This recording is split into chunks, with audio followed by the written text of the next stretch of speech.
fue a la popa y allí junto al cabezal del barco se durmió. La pregunta es: ¿por qué se duerme Jesús? Bueno, para algunos escritores se duerme porque estuvo todo ese día muy activo, estaba cansado y se durmió. Otros escritores dicen, bueno, era de noche cuando salieron y entonces aprovechó la noche porque iban a llegar al día siguiente, en la mañana, al lugar donde iban. Eran algunos kilómetros que tenían que ir de travesía y entonces quiso descansar.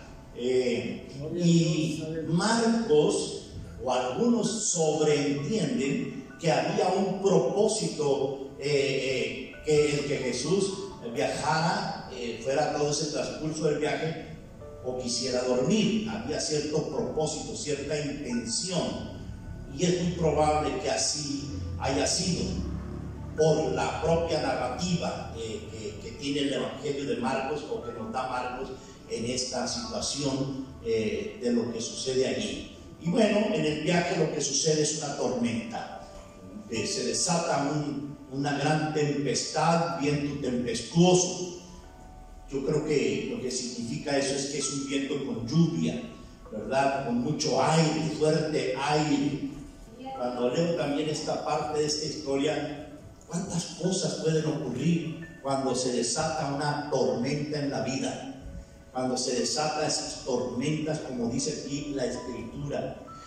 Tal vez el problema mayor no sea la tormenta en sí, sino cómo salir vivo para contar esas historias y para decir cómo es que Dios nos cubrió a esa persona en medio de esa crisis que vivió. Por eso es que son tan fascinantes y encantan oír esas historias, sobre todo porque no es la experiencia personal, sino es la experiencia de otro. Ya quisiéramos no haber vivido eso así terrible, ¿verdad? En vez de ser fascinante. Pero bueno, estas son las cosas que ocurren.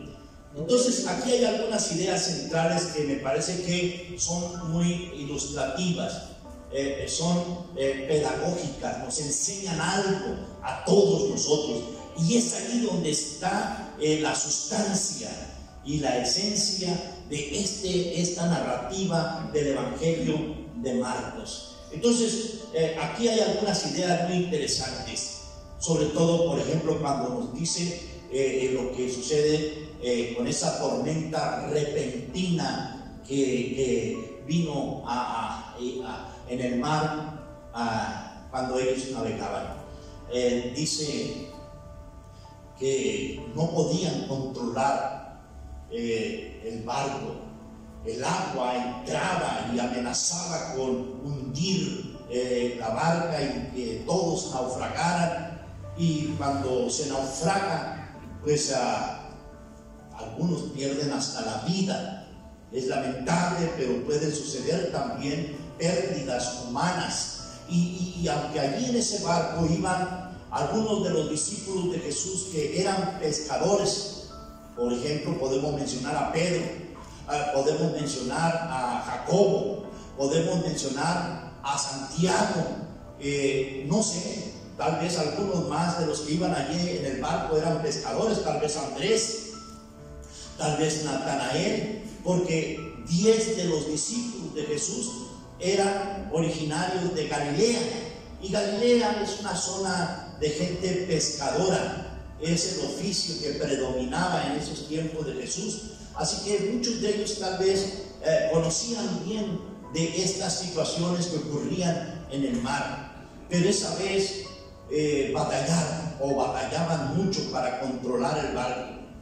No tenían los suficientes recursos, y las capacidades que habían ellos para navegar en ese momento, hermanos, parecía que no les era muy útil, porque el barco se zarandeaba al compás de los vientos y se azotaba fuerte con esas olas. Así como nos lo dibuja el Evangelio de Marcos o nos lo narra, así sucede en la vida también real nuestra. Muchas veces vienen tormentas, muchas veces hay situaciones en que caemos crisis por circunstancias naturales, pero también ocurren en la vida nuestra, en nuestra vida social, en nuestra vida humana. Nos ocurren muchas de esas cosas y aunque no son similares a estas tormentas, también nos zarandean, también nos atacan tan fuerte que pareciera ser que vamos a naufragar, que nos vamos a ahogar en medio del mar de este mundo, de los problemas, de las crisis, de las necesidades, de las enfermedades, de los ataques del maligno que llegan a nuestra vida, o de la muerte misma que parece ser una amenaza de la vida diaria, sobre todo en las circunstancias que estamos viviendo. Hay ese tipo de tormentas y generalmente a mucha gente nos toma o nos puede tomar de manera sorpresiva. Miren lo que dice aquí el Evangelio de Marcos. Dice que iban navegando de noche.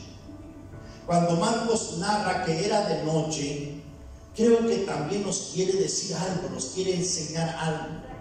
Las crisis, las tormentas, los problemas, las enfermedades, los ataques del maligno que llegan a nuestra vida, generalmente nos llegan en el momento más oscuro de nuestra vida, en el momento más difícil. Y eso puede significar, o ese significado le podemos dar a esa narrativa cuando dice que salieron de noche de aquel lugar. Es un momento que puede tener ese significado de un momento difícil para nuestra vida, para todos nosotros.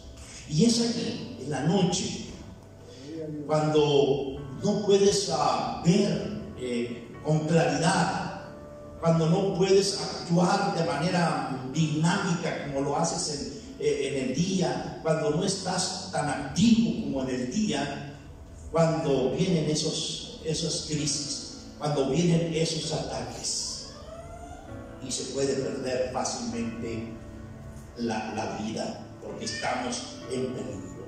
Y son situaciones tan naturales, inminentes, que pueden ocurrir, es más, que van a ocurrir en nuestra vida, porque todos de alguna manera, en mayor o menor grado, tenemos ese tipo de experiencias, y van a suceder en nuestra vida. Pero contra situaciones naturales muchas veces no tenemos ni las herramientas, ni las capacidades, ni los recursos que se necesitan para salir airosos, para salir victoriosos y decir, eso no me hace nada. En realidad es un momento muy difícil. Y el asunto es que van allí en el barco, y mientras están esforzándose, mientras están luchando los apóstoles o los discípulos de Jesús por mantener el barco a flote, ocurre algo que parece que está allí como fuera de contexto. Tal vez Marcos no pensó bien al decirnos que en el barco Jesús estaba durmiendo. Y digo que parece que está fuera de contexto porque de pronto uno usando la lógica que uno tiene, uno puede decir, ¿por qué Jesús va dormido en ese barco?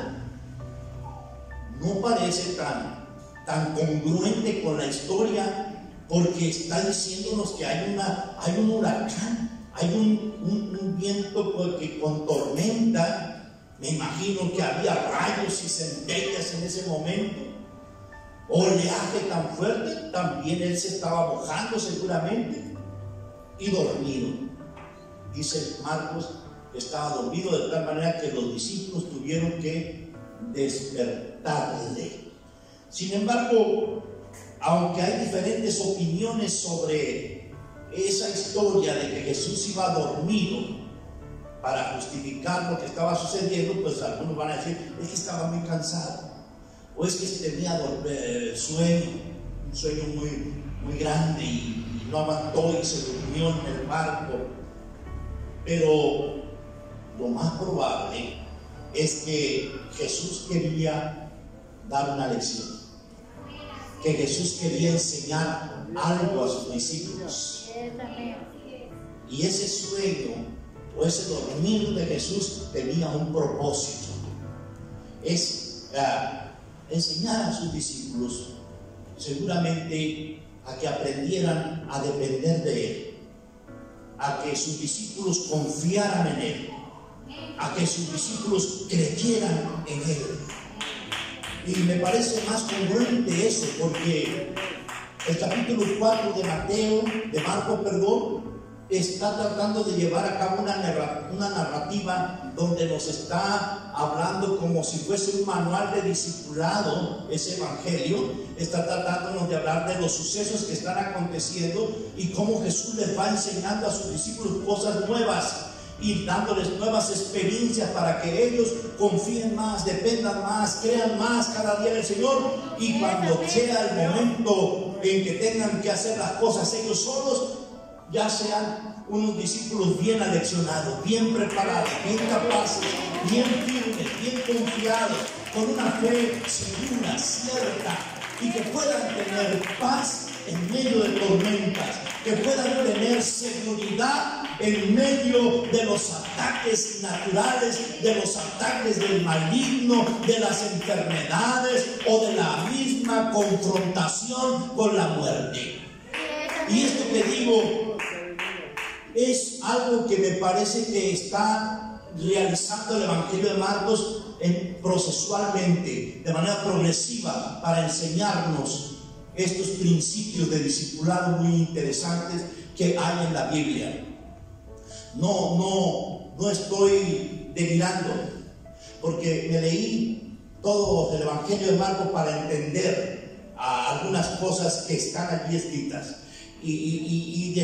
Una de las cosas que descubrí al leer el Evangelio de Marcos es que el Evangelio de Marcos es el manual más completo y el mejor manual de discipulado. Está allí en el Evangelio de Marcos. Él lleva esa tesis, ese esquema en su desarrollo del Evangelio.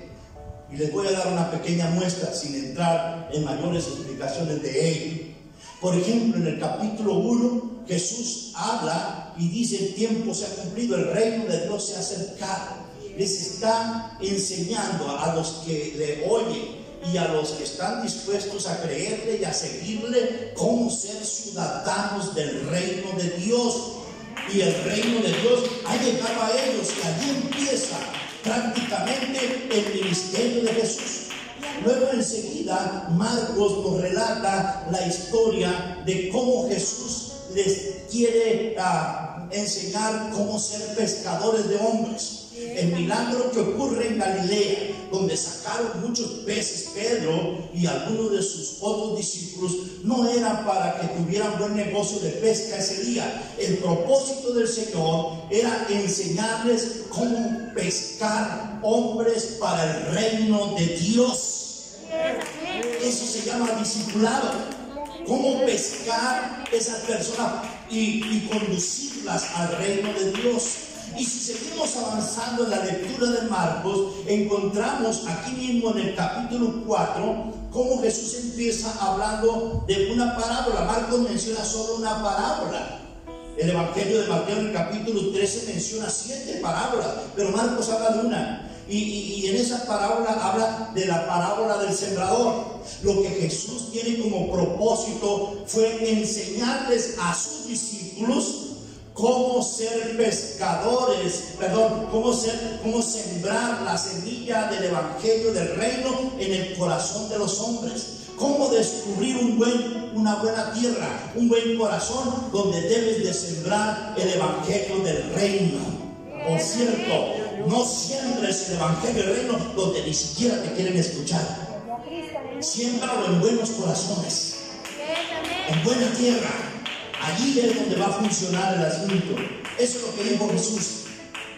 Y luego llegamos precisamente a esta narrativa, a la narrativa que nos dice Marcos sobre ese viaje que hacen en barco para cruzar el mar de Galilea y llegar a Gadara.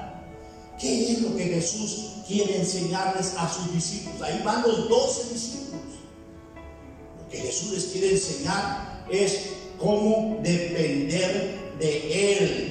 Quiere enseñarles que nada, si ellos creen en Jesús, si ellos dependen de Jesús en todas las circunstancias de la vida, en la vida misma, en las crisis, en las enfermedades, en los problemas, entonces nada podrá dañar su vida. Su vida estará siempre segura con Él, porque vamos en el viaje con Jesús. Porque en nuestra barca va Jesús, o vamos nosotros con Él, que no sé qué es mejor, si va Jesús en nuestra barca o nosotros vamos con Él. La barca bien puede ser la iglesia, pero aquí estamos todos nosotros en esa barca, gloria al Señor, y todos llevamos el mismo compromiso, y todos tenemos la misma misión. Y hay un gran propósito de Dios para cada uno de los que estamos aquí. ¡Aleluya! Y por eso ocurren diferentes cosas en nuestra vida, diferentes formas de que somos probados, diferentes situaciones de crisis que enfrentamos, pero en todos los casos, de aquel que depende de Dios, de aquel que le obedece a Dios, de aquel que le cree al Señor Jesucristo, en todos los casos hay victoria en el nombre de Jesucristo. Maravilloso. Pero Marcos no se detiene ahí en su evangelio. Si seguimos la lectura de Marcos, descubrimos que luego llegan, dice el capítulo 5, nos deja en suspenso el capítulo 4 al terminar, pero luego al principiar el 5 nos dice que llegaron a Gadara. Y allí en Gadara se encontraron a un endemoniado. Uno. ¿Qué sería si se hubieran encontrado 10? Y ese endemoniado tenía legión de demonios. Ya no recuerdo si son 6,000, una legión son 6,000 o son 60,000, pero tenía legión de demonios.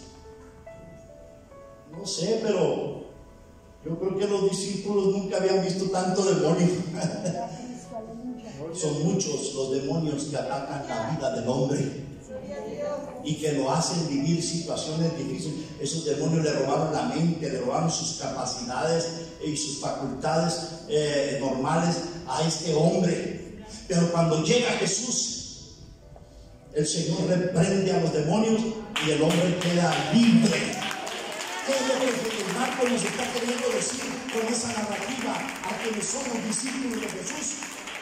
Que la verdadera libertad la tenemos en Jesucristo, no en ninguna otra parte, no en ninguna otra cosa. La verdadera libertad está en Jesucristo, y conoceréis la verdad, y la verdad os hará libres. Y la verdad es Jesucristo. Y cuando tú usas el nombre de Jesucristo, aún los demonios tiemblan y huyen de esa escritura. Entonces Marcos nos quiere decir con esa narrativa que usted y yo somos libres.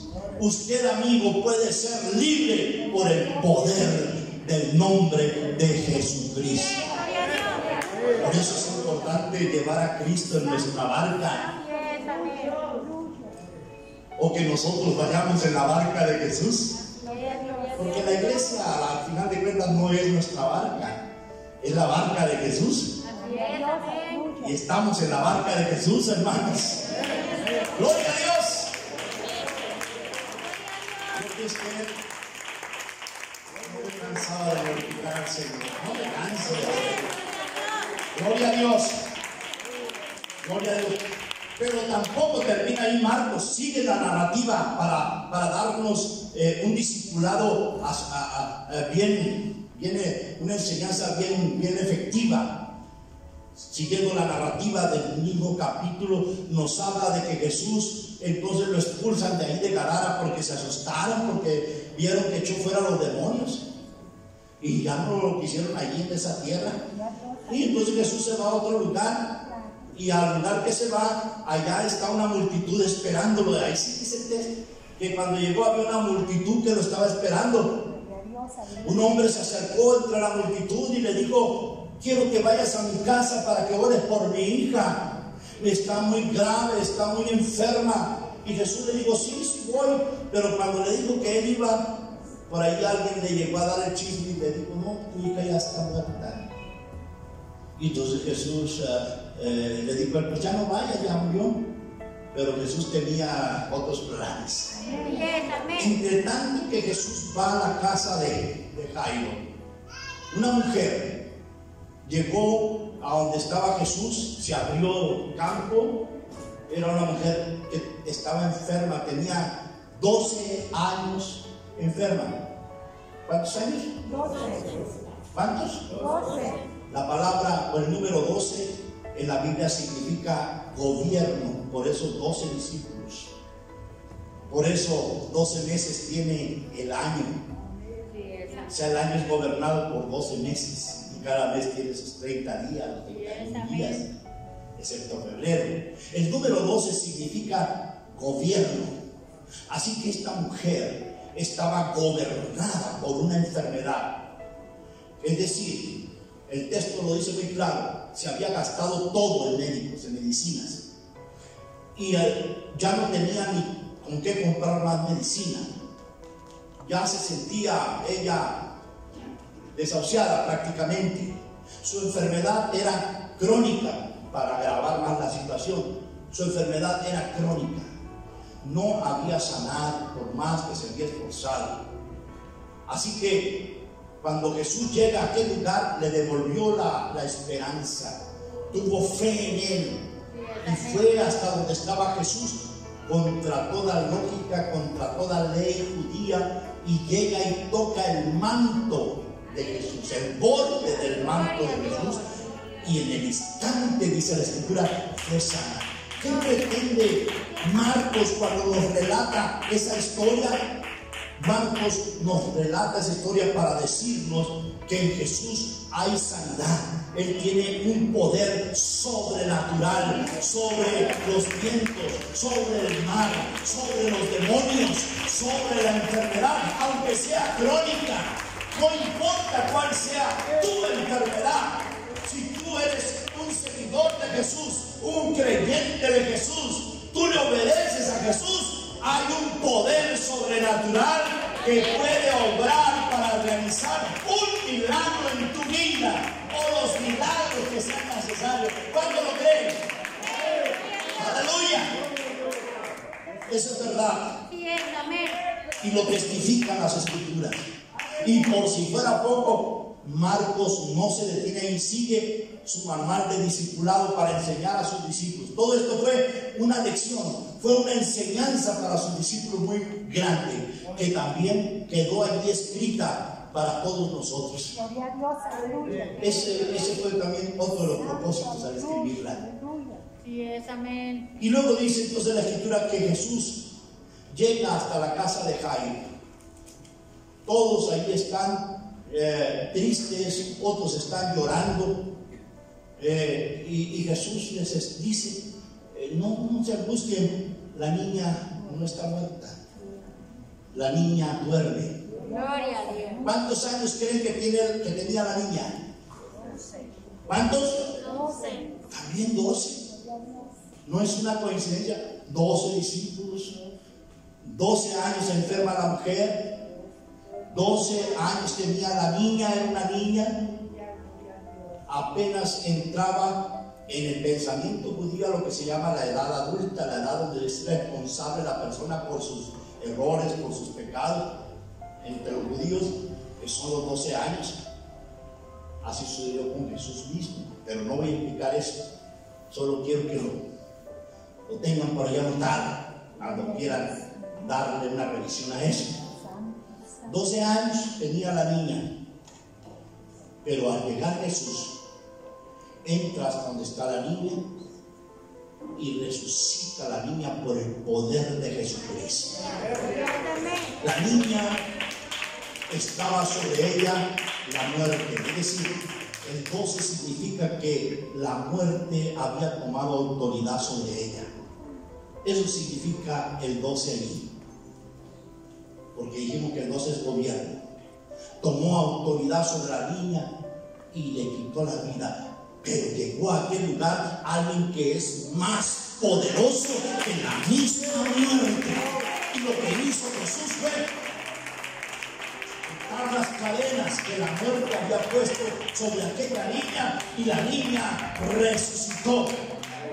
Marcos te quiere decir a ti, me quiere decir a mí, y Jesús le quiere decir a sus discípulos que la muerte misma, que es la consecuencia natural del pecado del hombre, es una maldición sobre la humanidad, la muerte. Pues la muerte misma, aunque sea una maldición sobre la vida del hombre que se cumple, no tiene el poder de robarnos lo más precioso, que es la vida eterna que Jesús nos ha prometido.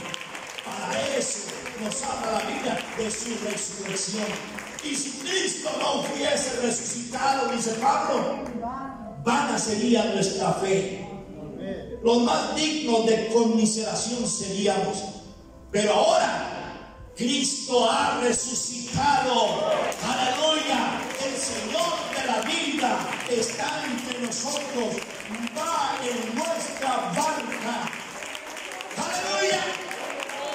Aleluya. Gloria a Dios. Y eso es motivo de gozo. Eso es alegría. Por eso celebramos la salvación en cada culto en que estamos. Exaltamos al Señor. Declaramos que Él es el Rey de Reyes, Señor de Señores, el soberano. Y en todo lo que ocurra en nuestra vida hay un propósito de Él, aún en aquellas cosas que parecieran ser contrarias a nuestra propia vida. Pero el Señor tiene propósito. Gloria a Dios. Y es ahí donde aprendemos muchas cosas. Es ahí donde crecemos. Es ahí donde nos hacemos discípulos maduros, no inmaduros, no verdes, que cualquier crisis nos hace ausentarnos y resfriarnos del camino de Dios. Ya lo dije. No, discípulos que están dispuestos a enfrentar la adversidad, las crisis, la enfermedad, los problemas. Y no es que seamos masoquistas, es que sabemos que el Señor va en nuestra barca, o nosotros vamos en la barca de Jesús.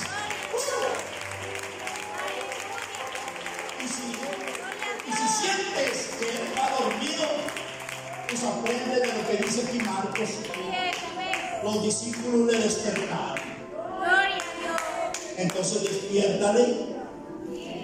No lo dejes que se te duerma. Gloria a Dios. Mantente activo y lleno del Espíritu. Dije que te mantengas activo y lleno del Espíritu. Aleluya. Porque lo peor es que tú también te duermas. Eso sí está mal, ¿verdad? Porque durmiéndonos nosotros, ¿quién va a hacer algo? Y la Escritura nos señala entonces que ellos fueron a despertar a Jesús. Y Jesús, al despertar, dice el texto que inmediatamente reprendió al viento, a las olas que estaban tremendas, grandes, a ese mar embravecido.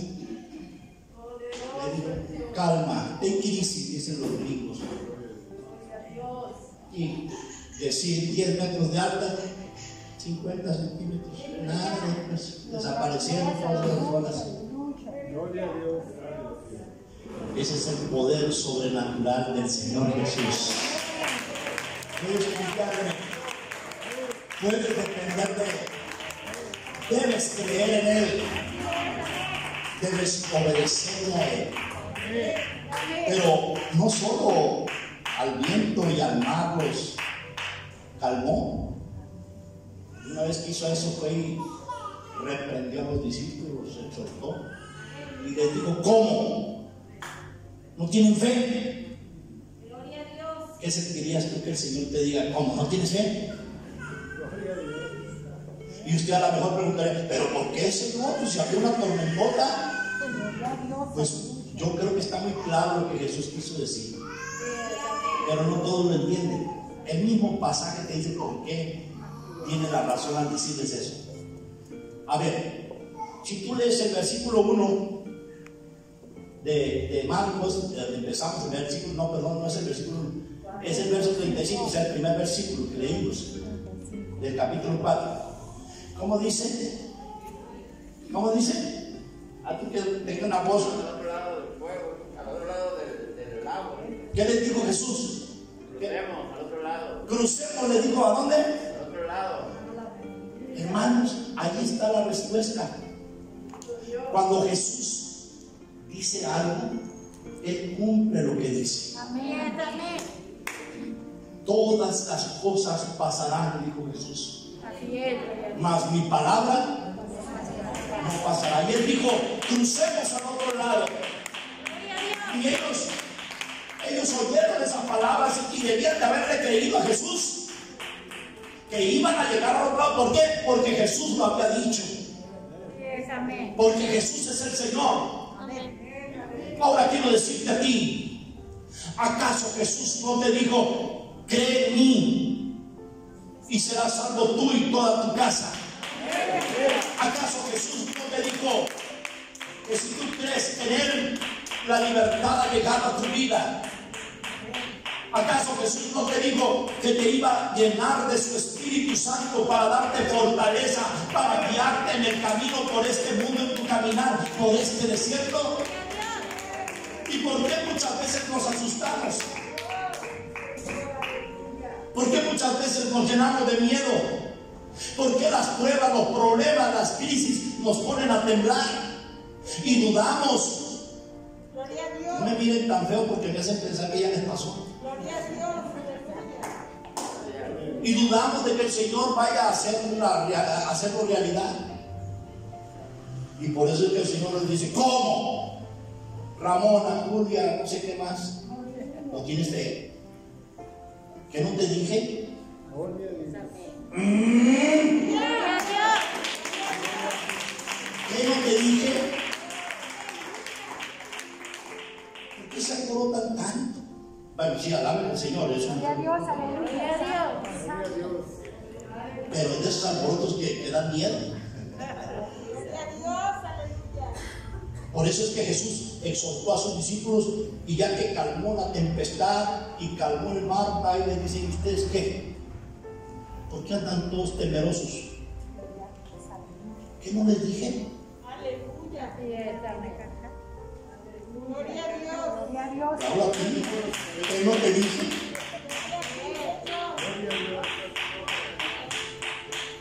Tú cumple con el llamado, Así con es. el Gloria a propósito, Dios. Amén. Gloria a Dios. y Dios se encarga de lo demás. Amén. ¡Aleluya!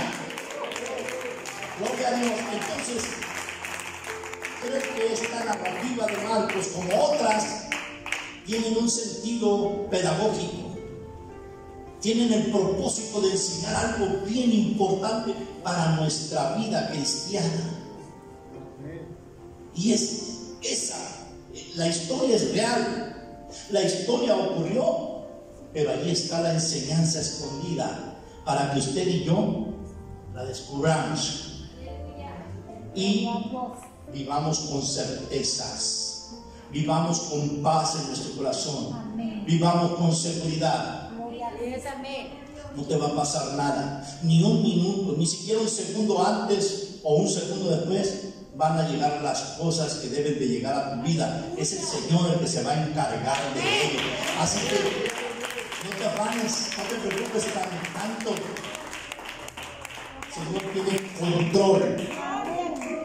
El control en esta pandemia, el Señor tiene el control. Pero eso no significa que tú te vas a andar metiendo donde están todos los enfermos y todas esas cosas, porque la presunción de la fe, oiga bien lo que le voy a decir, y puede contestar lo que usted quiera, pero la presunción de la fe es pecado. Yo veo a muchos que presumen, no, yo sí voy a orar por los enfermos. ¿Y qué les ha pasado? La presunción de la fe es pecado. Pero tampoco estoy queriendo decir que no debes de ir a orar por un enfermo. Claro que debes de ir a orar, o puedes orar desde tu casa, pero no andes siendo un presumido de lo que Dios hace, de lo que Dios te da. Eso viene de Dios, y lo que tú tienes que hacer es darle la gloria a Dios, darle la honra a Dios y creerle a Él, aún en circunstancias en que tengas que hacer eso. Solo creerle a Él. Amén. No estoy enojado. Gloria a Dios. Perdón, que ya regresamos a la barca. Gloria a Dios. Gloria a Dios. Si Jesús va dormido en tu barca, ¿qué debes de hacer? Despiértale. O sáltele. Despiértele. Si va dormido, no lo deje dormir. La situación ahorita no está para menos. Ore todos los días. Búsquele de corazón. Alábele, porque si lo oye. Gloria a Dios. Aleluya. Usted y yo, todos podemos confiar en Él. Gloria a Dios. Podemos creer en Él y no seremos defraudados. Podemos depender de Él y no nos va a fallar. Así que en todo tiempo, en cualquier circunstancia de la vida que necesita empleo, pídaselo a Dios. Gloria a Dios. Que necesita sanidad, pídale a Dios. Nunca deje de creer en Él, y en el momento menos esperado se le despierta y ahí está el milagro. Aleluya. Aleluya. Gloria a Dios. Yo sé que el Señor hace milagros. Yo mismo espero grandes milagros del Señor. Jamás he dejado de confiar en Él. Y usted también. Yo creo que usted también los espera. Gloria a Dios. Él tiene poder sobre la naturaleza. Él tiene el poder sobre el enemigo, sobre el diablo, para quitar toda opresión y hacernos libres. Él tiene el poder sobre la enfermedad, aunque sea crónica o esté usted desahuciado. Él tiene el poder sobre la muerte misma y nos da la vida eterna. Gloria a Dios. Dios se confiamos en Él. ¿En quién más? Tenemos necesidades, como todo el mundo en esta tierra. Buscamos suplirlas de alguna manera conforme a nuestras capacidades, pero nunca debemos dejar de tener al Señor como nuestra prioridad. Además, Él es el primero y el último. Así es, amén. Si tú dibujaras un círculo, imagínense entonces, ahí le voy. ¿Dónde empecé? Dice el hermano Manuel que empecé en el mismo punto donde terminé. Así es, amén. Cuando yo le digo a usted que Jesús es el primero y el último, lo que le estoy queriendo decir, o lo que nos dice la Biblia, es que lo llena todo. Amén. Todo. Todo. Todo. Puedes confiar en Él. Y tiene el control. Y aunque en esta vida tengamos que partir, no es el fin de nuestra vida. Es el principio de una vida eterna con nuestro Señor. Vamos a concluir. Si Jesús va en nuestra barca, ¿qué crees que pueda suceder? O mejor dicho, si tú vas en la barca de Jesús, con Jesús, ¿qué crees que puede suceder? Pues puede suceder un milagro. Puede suceder un milagro en cualquier momento. Ahora, fíjense bien, el versículo 36 que leímos de Marcos 4 dice que no solo había una barca allí. ¿Cuántas había? ¿Cuántas? Había otras barcas, o sea que había varias barcas más. Pero la barca de los discípulos tenía una diferencia con las demás. ¿Cuál era la diferencia? Que Jesús iba allí en esa barca. Las demás, quién sabe cómo les fue la tormenta. Pero en la que iba Jesús, no pasó nada. ¡Aleluya! Si Jesús va en tu barca o tú vas en la barca de Jesús, no va a pasar nada. No hay nada que lamentar. Nada puede dañar tu vida. Estás seguro con Él. Llegarás a puerto con vida, con paz. Y vas a llegar con alegría porque ya viste los milagros en el transcurso del camino. Amén. ¿Alguien puede decir gloria a Dios? Pero la pregunta para mis amigos y las visitas o las personas que nos escuchan o nos van a escuchar a través de video es: ¿qué necesitas para estar en la barca de Jesús? ¿Qué creen que necesitamos para estar en la barca? Y puede ser que alguno esté en la barca y se quiera bajar, El problema es que estamos en el mar. Si se baja, ¿qué le va a pasar? Se va a hundir, ¿verdad? Se va a hundir. Pero ¿qué necesitamos para estar en la barca? Y luego hay que buscar no bajarnos de ella. ¿Qué vamos a necesitar para no bajarnos de ella? Bueno, necesitamos creerle y obedecer. Por eso es que el Señor nos invita a arrepentirnos de nuestros pecados. Y el único que puede perdonar pecados es Jesús. No hay nadie que pueda perdonar pecados.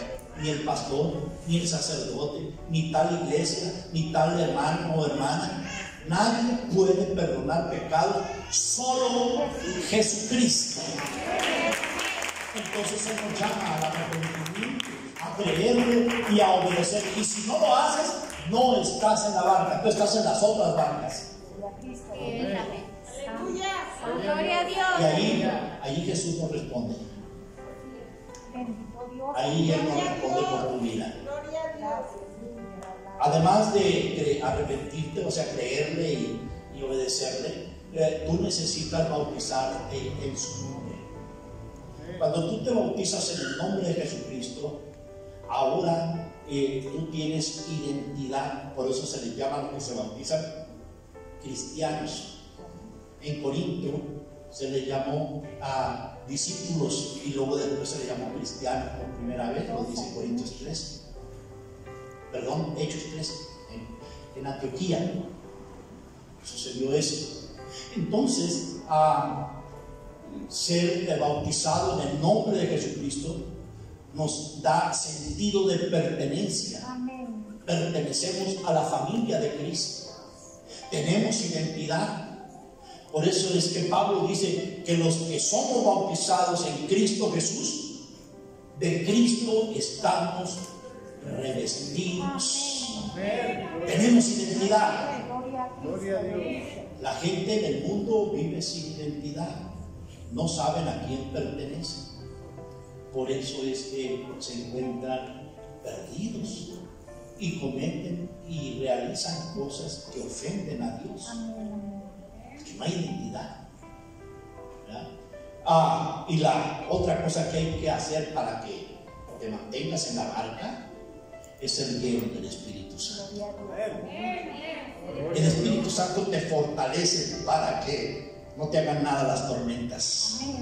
El Espíritu Santo te guía aún por lugares muy difíciles que tengas que transitar.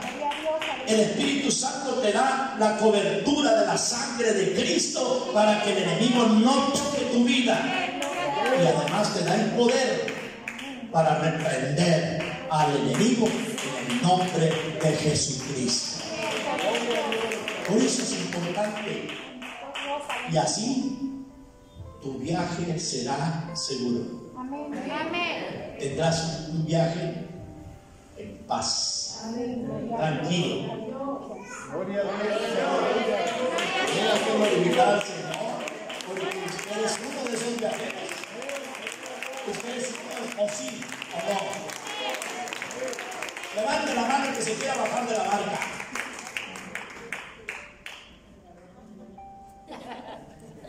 Nadie. ¿Y cuántos quieren seguir en la barca?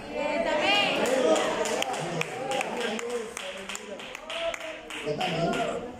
Aunque haya problemas, no se baje. Si se baja, se hunde. Vamos adelante.